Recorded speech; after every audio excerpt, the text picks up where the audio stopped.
Hi, I'm Kaleb Wood. I'm the district wildlife biologist for Champaign and Vermilion counties, as well as the hunter heritage biologist for this area. We're standing here at Gibson Pheasant Habitat Area, just south of Gifford, Illinois, and we're standing in what was a summer burn unit, or a growing season burn as they're also called, that we burnt about a month ago. And what we were doing with that is we had a really large prevalence of goldenrod at this pheasant habitat area, which really is a pretty, while it is a native species, it's a pretty low quality species for what we were wanting.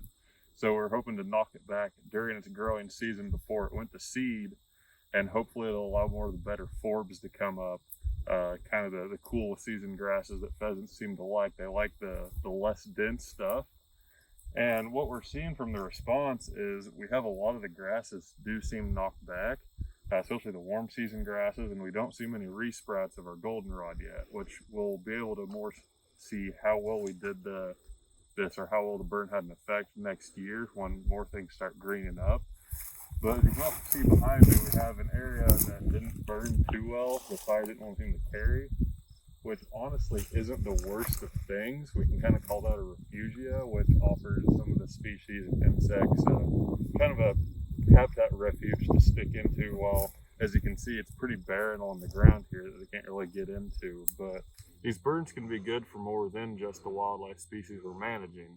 Like I said, this is about a month post-burn, and we can already see some common milkweed coming up, which is probably a plant species that's very well known to many people, the public, because that's what a lot of organizations are trying to get the plant to feed the monarchs, feed the butterflies, and pollinator stuff. And it's just kind of these burns that they help so many things, starting at the lower trophic levels, working their way up to the game species and the wildlife species that we want to manage for. But it's just kind of a breath of fresh air knowing that, seeing how volatile these burns can be, and it looks like there's a wasteland left, that only a few weeks later you can already get these very beneficial and important plant species coming back, and hopefully to show the people that these burns we're doing aren't just to kind of take out everything and hopefully just have a blank slate. We do this as a management tool to hopefully be able to improve the habitat quality for everything from the bottom all the way to the top of these trophic levels.